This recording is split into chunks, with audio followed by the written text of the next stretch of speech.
اعوذ باللہ من الشیطان الرجیم بسم اللہ الرحمن الرحیم۔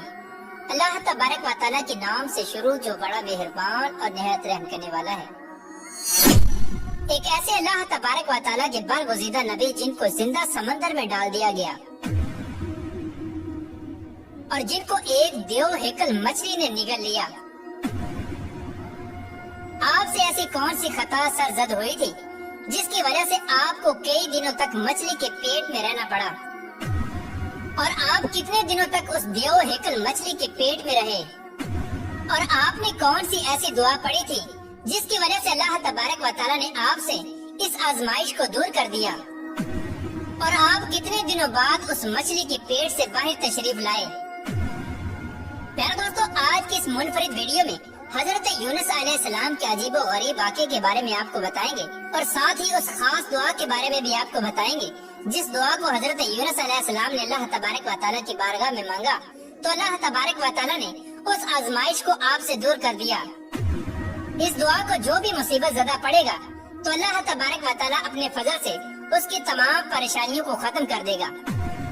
پیارے دوستو، حضرت یونس علیہ السلام اللہ تبارک و تعالیٰ کے ایک برگزیدہ نبی گزرے ہیں۔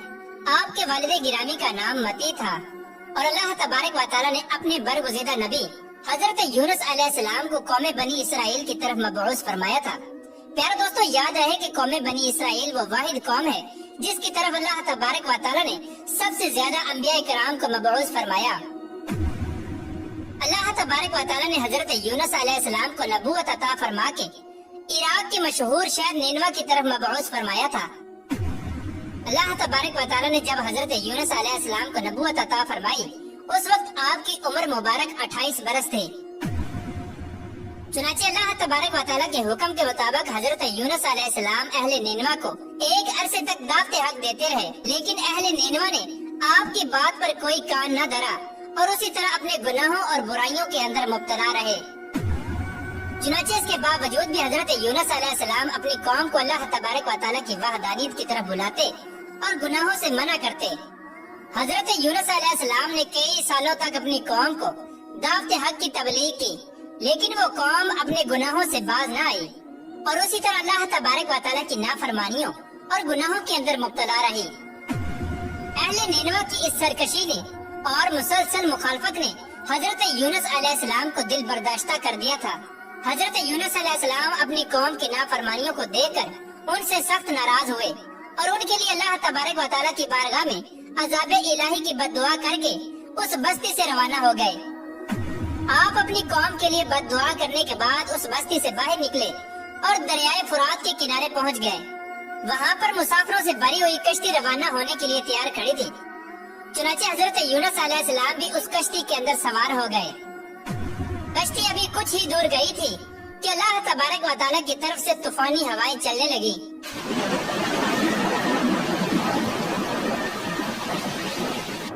اور ان خوفناک طوفانی ہواؤں کے اندر وہ کشتی ڈگمگانے لگی۔ چنانچہ ان طوفانی ہواؤں کی وجہ سے کشتی کے ڈوبنے کا خطرہ پیدا ہو گیا۔ اس وقت ملاحوں نے اپنے عقیدے کے مطابق کہا کہ معلوم ہوتا ہے کہ اپنے آقا کا بھاگا ہوا کوئی غلام اس کشتی میں سوار ہو گیا ہے۔ جب تک اس غلام کو اس کشتی سے نکالا نہ جائے گا تب تک اس مصیبت سے نجات حاصل نہ ہوگی۔ چنانچہ ملاحوں کی یہ بات سن کر حضرت یونس علیہ السلام کے دل میں یہ خیال آیا کہ میں نے اللہ تبارک و تعالیٰ کی وحی کا انتظار کیے بغیر ہی اپنی قوم کے لیے بد دعا کر کے وہاں سے چلا آیا، اور شاید اللہ تبارک و تعالیٰ کو میرا یہ عمل پسند نہیں آیا، اسی لیے یہ آثار نمودار ہوئے ہیں اور یہ میری آزمائش ہے۔ چنانچہ یہ منظر دیکھ کر حضرت یونس علیہ السلام نے ان ملاحوں سے فرمایا کہ میں ہوں وہ بھاگا ہوا غلام جو اپنے آقا سے بھاگ کر آیا ہے، مجھے کشتی سے پھینک دو تاکہ یہ طوفان رک جائے۔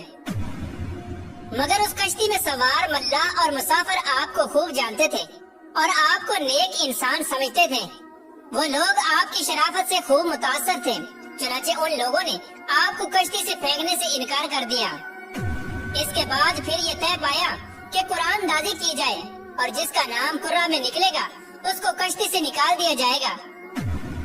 چنانچہ سب کی رائے کے مطابق قرآن دازی کی گئی۔